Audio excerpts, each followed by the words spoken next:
She was forced to marry a millionaire to fulfill her ancestor's will. But on wedding night— Hello everyone. Before we begin today's story, I have a small favor to ask. Please hit subscribe and turn on the notification bell so you never miss our channel's new videos. It is quick, free, and the best way to support us in bringing you more dramatic stories. Your support means the world to us. Where are you watching from? Drop your city or country in the comments below. Thank you very much. Now let us return to our main character. Her name is Emily Carter. She was a young woman of 25 years old who had worked tirelessly at a small community library in a quiet town. She was gentle, hard-working, and carried herself with dignity despite the financial struggles that had shadowed her family for generations. Emily never asked for much. Her dreams were simple. She wanted a small home filled with books, warmth, and love. But life has a cruel way of twisting destiny. On a stormy evening, Emily received a letter that would change her life forever. It was the last will of her late grandfather. In his words was a shocking condition. To receive the inheritance that could save her family from drowning in debt, Emily must marry within 30 days. Not just marry anyone, but marry the man her grandfather had chosen. That man was Alexander Knight. He was a 32-year-old millionaire, known throughout the city as a ruthless businessman who commanded boardrooms with a single glance. His name appeared in glossy magazines beside skyscrapers and luxury cars. To the world, he was untouchable, cold, and merciless. To Emily, he was a stranger whose life was galaxies apart from hers. The moment she read the will, her heart dropped into her stomach. How could a woman like her, who spent evenings cataloging old storybooks, marry a man like Alexander Knight, whose signature alone could move millions of dollars? It felt like a cruel joke. Yet the urgency of unpaid hospital bills for her mother and the debts her father had left behind pressed heavily on her chest. This marriage was not about love, it was about survival. Days moved quickly, and soon Emily found herself standing at the altar of a lavish cathedral, the sound of the organ echoing through walls gilded with gold. She wore a white dress borrowed from a distant cousin. It was slightly loose at the shoulders, but her family had said she looked beautiful. Her hands trembled as she held the bouquet, her knuckles pale. Across from her stood Alexander, tall, impeccably dressed in a black suit, tailored to perfection. His face was unreadable, carved like stone. When the priest asked if he took her as his wife, his deep voice rang clear without hesitation. But his eyes, cold as winter glass, never once softened as they looked at her. The guests whispered among themselves. Some pitied her, some envied her. Most judged her. To them, Emily was the poor girl marrying into wealth, the opportunist who clung to a millionaire's fortune. They could not see her breaking heart. They could not hear the silent plea she whispered inside her mind. "Grandfather, why would you bind me to a man I do not know?" And then came the vows. Her voice cracked, but she forced the words out because she had no choice. With every sentence, she felt the walls around her life close in tighter. This was no fairy tale wedding. This was a contract written in stone, and she was merely fulfilling it. When the ceremony ended, cameras flashed like lightning.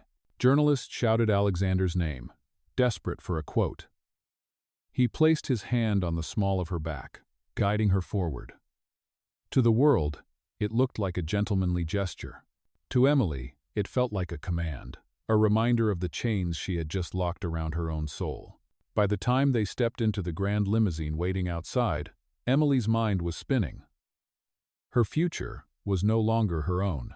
It belonged to a man she did not love, a millionaire who barely looked at her, and to the weight of a will she had never agreed to. As the car pulled away from the cathedral, the rain began to fall harder against the glass windows, each drop echoing her silent tears. Tonight was supposed to be her wedding night. But in her heart, Emily wondered if it was instead the first night of a prison sentence. The limousine glided through the rain-slicked streets, its tinted windows shutting out the curious eyes of the world. Inside, silence pressed down like an invisible weight. Emily sat rigid on one side of the leather seat, her bouquet still clutched in her hands, the petals already beginning to droop. Alexander sat opposite her, legs crossed, his gaze fixed on the glowing skyline that stretched beyond the glass. He looked like a man contemplating numbers on a screen, not the woman he had just married. Finally, his voice broke the silence, deep, steady, and cold. You do understand what this marriage is, do you not? Emily's heart thudded. She tightened her grip on the flowers. Yes, a contract, nothing more. He gave a single nod, as though satisfied she had rehearsed her role well.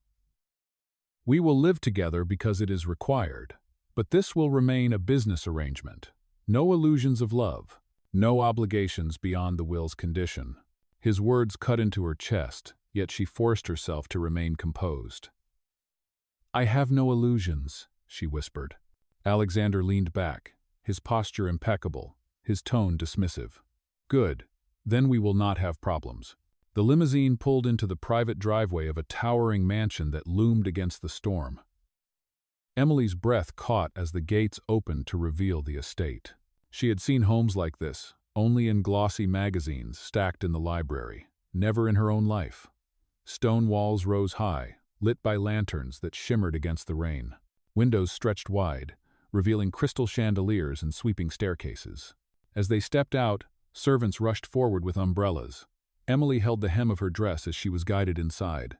The grand foyer was overwhelming. Marble floors gleamed under golden light, and portraits of stern ancestors lined the walls. The air smelled faintly of roses and old wealth. For a moment, she felt like an intruder in a museum where every artifact whispered, "You do not belong here." Alexander led her into a private study, where a thick folder rested on the desk. He handed it to her. The contract. You will sign now. Her fingers trembled as she flipped through the pages. Every clause was carefully written, binding her not as a partner, but as a placeholder. No intimacy was required. No sharing of assets. After 1 year, the marriage could be dissolved quietly, and she would receive a modest sum as part of the settlement. Emily lifted her eyes to him. So that is all I am to you. A condition to be fulfilled. His jaw tightened, but his voice remained cold. It is better this way. Feelings complicate things. I do not have room for complications. Her throat ached, but she pressed the pen to the page. Each stroke felt like a chain locking around her wrist. When the final signature was done, Alexander closed the folder with a decisive snap. Your room is down the hall, second door on the right, he said without looking at her. We will keep separate quarters. She nodded, swallowing the lump in her throat. The gown rustled softly as she turned and made her way through the long corridor. When Emily pushed open the door, she stepped into a chamber more beautiful than any place she had ever seen. A canopy bed draped with silk curtains, a fireplace already glowing with warmth. A vase of white lilies sat on the dresser, their fragrance filling the air. Yet despite the beauty, the room felt like a gilded cage. She sat at the edge of the bed, removing the veil from her hair. The silence pressed against her ears until the crackling fire became deafening. She buried her face in her hands, whispering to herself, I will endure. I have to endure. Through the wall, faint footsteps echoed. Alexander, retreating to his own room, far from hers. Two strangers, bound together by ink and obligation, stepping into a marriage that began not with love, but with cold signatures. And yet, in the stillness of that stormy night, destiny quietly shifted its weight, as if preparing to test them both in ways neither could yet imagine. Morning came, gray and heavy, as if the storm from the night before had soaked into the very sky. Emily awoke in the vast canopy bed, her eyes tracing the silk curtains that surrounded her.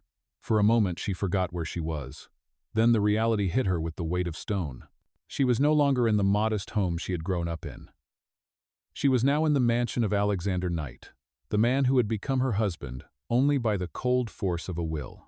She rose, smoothed her dress, and stepped into the hall. The marble floor chilled her bare feet, and the air smelled faintly of polished wood and roses.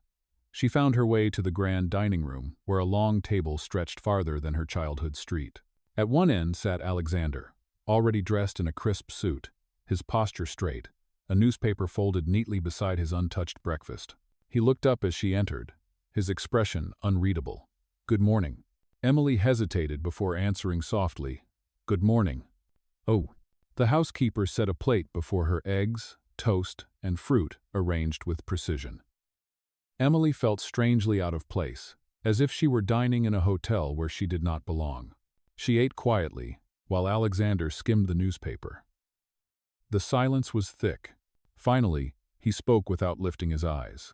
I have business to attend to downtown. You may use the library or the gardens if you wish. Do not concern yourself with the rest of the house. Certain areas are private. Oh, Emily's lips tightened. Even in his home, she was reminded of boundaries, of the distance between them. Understood, she said simply. He stood, adjusted his cufflinks, and left the room. The echo of his footsteps lingered long after he disappeared. Later that day, Emily wandered through the mansion. She traced her fingers along the polished banisters, stared up at portraits of stern ancestors who seemed to watch her every move. She found the library, a place where tall shelves touched the ceiling, and thousands of books stood in silent rows. Her heart softened there. Among the scent of paper and ink, she felt a piece of herself again. She selected a worn novel, sat by the window, and tried to forget the weight of her circumstances. But peace was short-lived. That evening, when Alexander returned, the distance between them flared again. He found her in the library, the book resting in her lap. "You enjoy reading?" he remarked, his tone flat, almost surprised. "Yes," Emily replied cautiously. "Books have always been my escape." His gaze lingered on her for a moment, as though studying a puzzle he did not care to solve. Then he turned away. "Do not let the staff misinterpret your role here. You are my wife by name only. Keep to yourself, and there will be no problems." The sting of his words burned more than she expected. "I did not ask for this marriage," she said quietly, her voice trembling. "But I will not be treated as if I am nothing." Alexander's eyes narrowed slightly, but he gave no answer. He left her there, the door closing sharply behind him. That night, Emily lay awake, listening to the ticking of the ornate clock in her room. Every sound seemed amplified, the wind rattling the windows, the creak of the floorboards, the lonely sigh of the fire. She realized then that their marriage was more than just a contract. It was a prison of silence, where two strangers walked the same halls without ever touching hearts. And yet, deep within her chest, a quiet defiance stirred. Emily was not a woman who surrendered easily. She had endured hardship before. She would endure this too. Still, she wondered, as she drifted into uneasy sleep. How long could two people live under the same roof, bound by law, but divided by ice? Before something finally cracked, days turned into weeks, and the rhythm of the mansion settled into something almost mechanical. Emily woke early each morning, choosing to help the staff rather than sit idly in gilded rooms. She accompanied the housekeeper to the market, carried baskets heavier than she should have, and learned the routines of the grand estate. The staff at first kept their distance, unsure how to treat this quiet woman who had suddenly become the lady of the house. But as time passed, they began to notice her kindness. She thanked them for their work, remembered their names, and even helped polish silver when she thought no one was watching. Alexander, however, remained a figure apart. He left each morning in his sleek black car and returned late at night. To the outside world, they were newlyweds, living in luxury. Inside, they were strangers passing one another in hallways lined with portraits that whispered of duty and cold tradition. One evening, Emily returned from the garden, her hands dirtied from tending roses. She carried a basket of herbs into the kitchen, only to find Alexander standing there, speaking with the chef about an upcoming dinner party. He turned when she entered, his brow lifting at the sight of her earth-stained dress. "You should not trouble yourself with chores," he said, in that clipped tone of his. Emily set the basket down firmly. "I am not made of glass, Alexander. I worked before this marriage, and I will continue to work now. You may live in a world of contracts and signatures, but I find peace in real labor." For the first time, his expression shifted. Something unreadable flickered in his eyes before he looked away. "Do as you wish," he muttered, and left the room.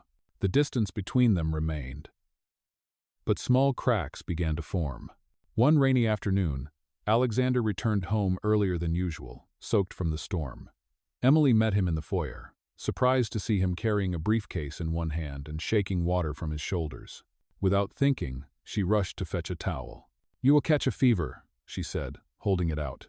He paused, studying her as though unused to anyone caring for his well-being.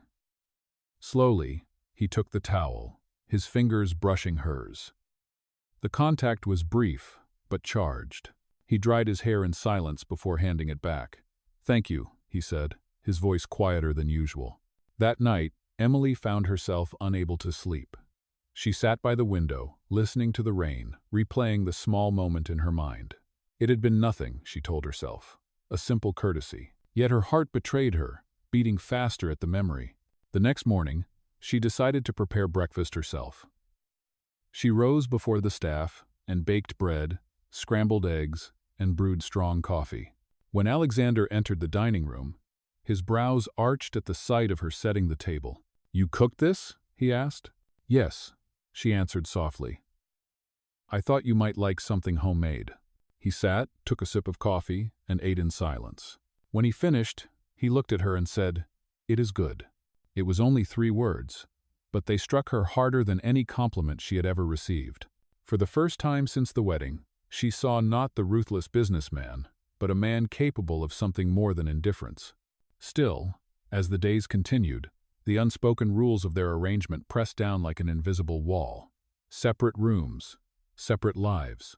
But now, when their eyes met across the table or in the hallway, something lingered, a flicker of awareness, a fragile thread of possibility. Emily carried that fragile thread close to her heart, not daring to hope too much, but unable to deny that the cold contract binding them was beginning to bend, if only slightly, under the quiet weight of everyday life. The first signs of true conflict arrived one evening at a charity gala hosted in the city. Alexander had insisted that Emily accompany him, saying only that appearances mattered. She wore a simple but elegant gown, borrowed from the mansion's wardrobe, her hair pinned back by the housekeeper with careful hands. When she stepped into the glittering ballroom at his side, she felt the burn of 100 eyes upon her. The chandeliers sparkled above, the air thick with perfume and hushed gossip. Whispers followed them wherever they moved. Emily heard fragments. "She is only here for the money. Did you see her dress? It is nothing compared to the others. What does a library girl know about the world of millionaires?" Each word pierced her, though she lifted her chin and tried to stand tall. Alexander, however, seemed unaffected. His face remained calm, his demeanor cold. He shook hands, spoke in measured tones to investors, and posed for photographs with Emily at his side, his hand resting lightly against her back. To the onlookers, it appeared to be a perfect image of a powerful couple. To Emily, it felt like being placed on display, an ornament in a gallery where she did not belong. As the evening wore on, the whispers grew sharper. A woman with jeweled earrings leaned too close to another guest and said loudly, "She is a poor girl wearing borrowed silk, nothing more. This marriage is a farce." Emily froze, her stomach tightening. Before she could slip away, Alexander turned, his dark eyes sharp as steel. In a voice that carried across the hall, he said, "Careful with your words. She is my wife." The room fell silent. For the first time, Emily heard pride in his tone. Not indifference, not obligation, but something protective, almost fierce. Heat rushed to her face as she looked at him, stunned. His gaze lingered on her a second longer before he turned back to the crowd, the moment sealed like an unspoken promise. The whispers stopped after that. No one dared challenge him openly. Yet Emily's heart continued to race long after they left the ballroom. She sat in the back of the limousine, staring at her reflection in the darkened glass, hearing his words echo again and again. "She is my wife." Back at the mansion, she excused herself quickly, retreating to her room. She pressed her back against the closed door, her breaths uneven. Why had his defense shaken her so deeply? Was it only relief, or was it the fragile spark of something she dared not name? That night, long after she lay down, she could not sleep.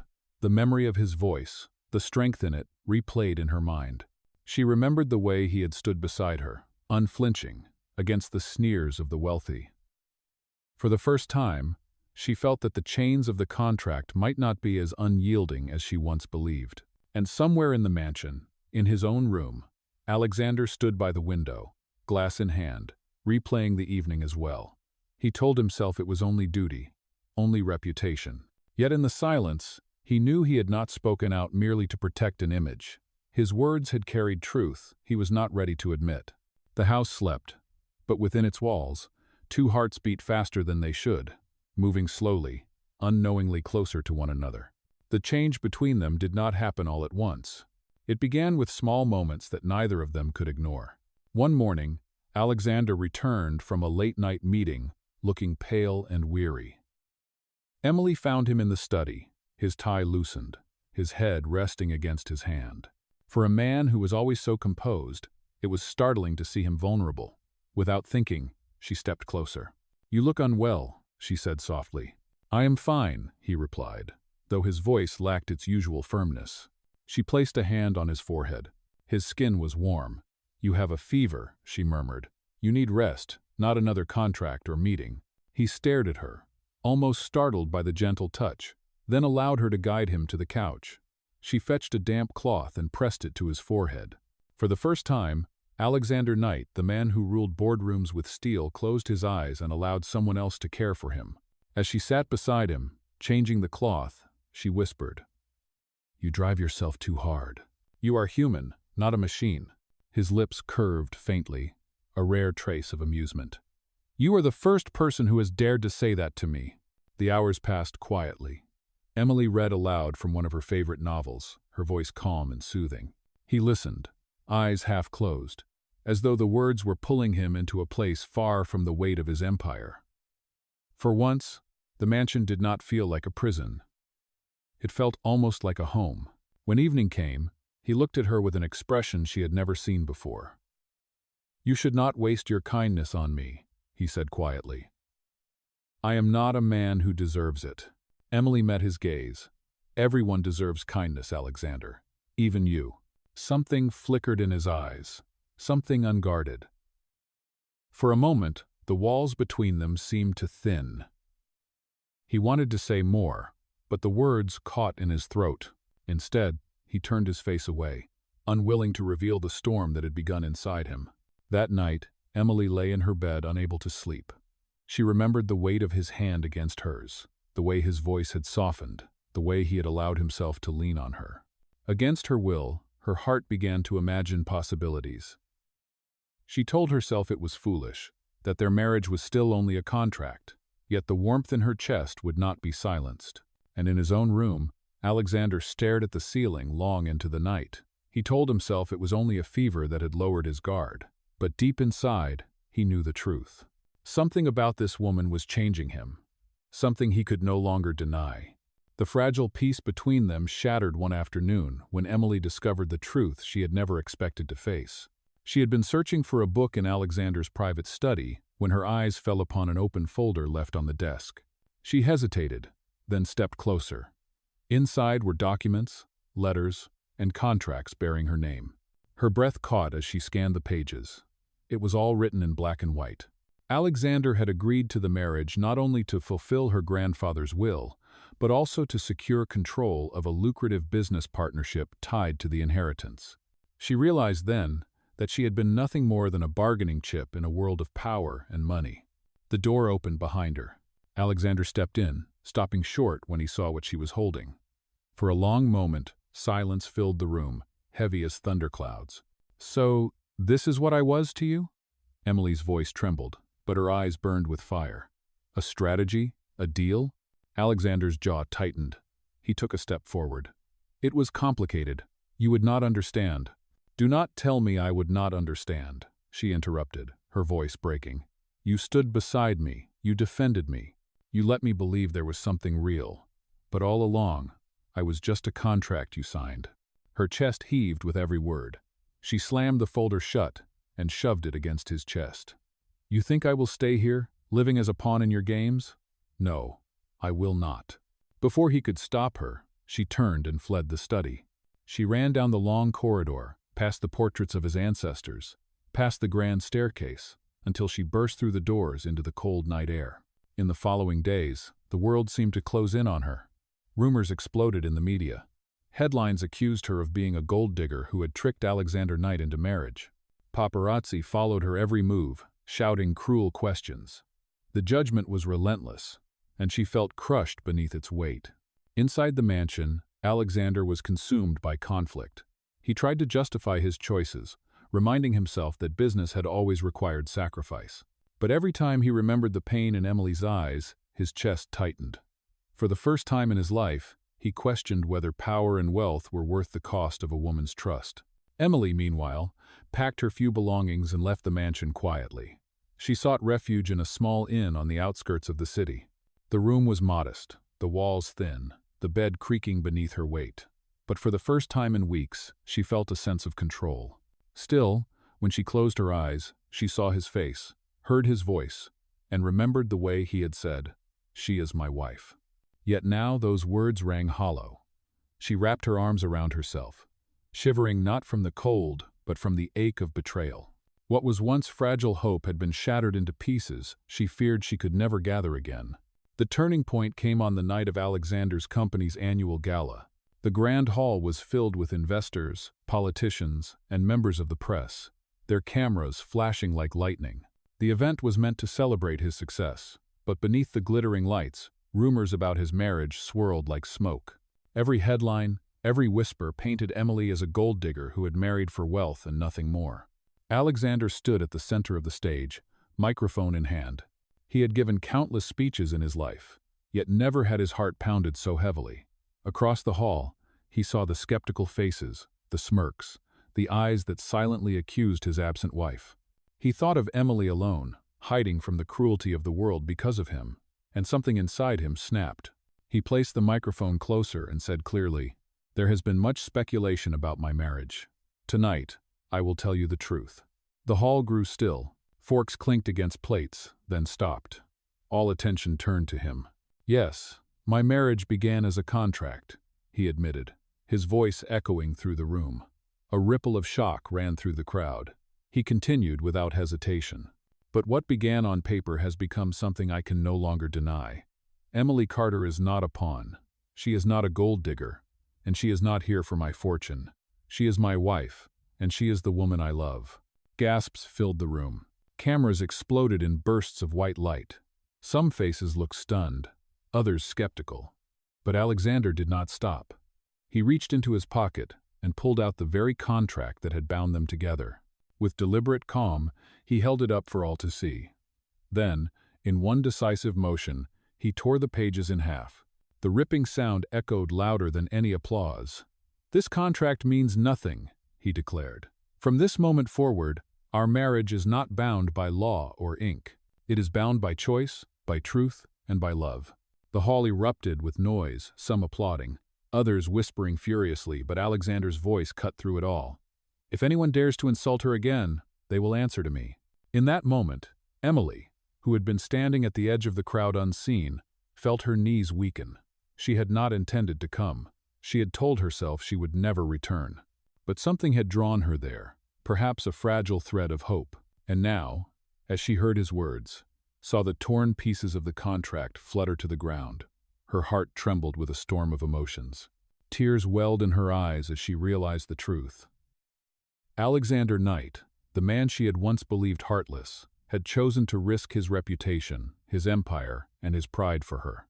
For the first time, she saw him not as a millionaire untouched by humanity, but as a man laying bare his heart before the world.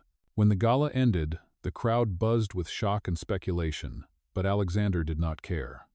He stepped down from the stage, his eyes searching the hall until they landed on Emily standing near the doorway. For a moment, the world around them disappeared. All the flashing cameras, all the gossiping voices faded into silence. He walked toward her with steady steps. She stood frozen, her hands clasped tightly in front of her, her heart pounding against her ribs. When he stopped before her, he spoke with no hesitation. "Emily, I was wrong. I thought I could keep my heart locked behind contracts and obligations, but you broke through every wall I built. I do not want a marriage of convenience. I want a marriage of truth, of love. Will you give me another chance?" Her eyes filled with tears. She wanted to believe him, but the memory of betrayal still stung. "How can I trust you again, Alexander? You lied to me once." He reached into his pocket and pulled out the simple gold band that had been placed on her finger the day of their wedding. "I cannot erase the past. But I can promise you this. From now on, there will be no lies, no contracts, no chains, only love. I choose you, not because of a will, not because of duty, but because I cannot imagine my life without you." His voice broke, raw and unguarded. "Emily Carter, will you stay as my wife? Not by force, but by choice." The hall held its breath. Emily's tears spilled freely now, and with a trembling smile she nodded. "Yes, Alexander. This time, I choose you too." Applause erupted around them, but they hardly noticed. He slipped the ring back onto her finger, this time not as a symbol of obligation, but as a vow freely given. She threw her arms around him, and for the first time, they embraced not as strangers, not as two people bound by law, but as two souls bound by love. From that night forward, the world saw them differently. No longer a poor girl clinging to wealth, no longer a cold millionaire guarding his empire. They were a couple who had faced judgment, betrayal, and fear, and had chosen to fight for love. The headlines changed. Stories spoke of Alexander Knight's public declaration, of Emily Carter's dignity and strength. The whispers of disdain turned into words of respect. But for them, the opinions of the world no longer mattered. What mattered was the quiet moments in the mansion that finally felt like home.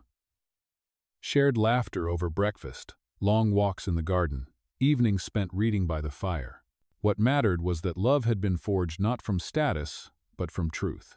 And so, what began as a forced marriage ended as a love story that proved something greater than wealth or power. That true love is not written in contracts, but in the choices two hearts make, again and again, every single day.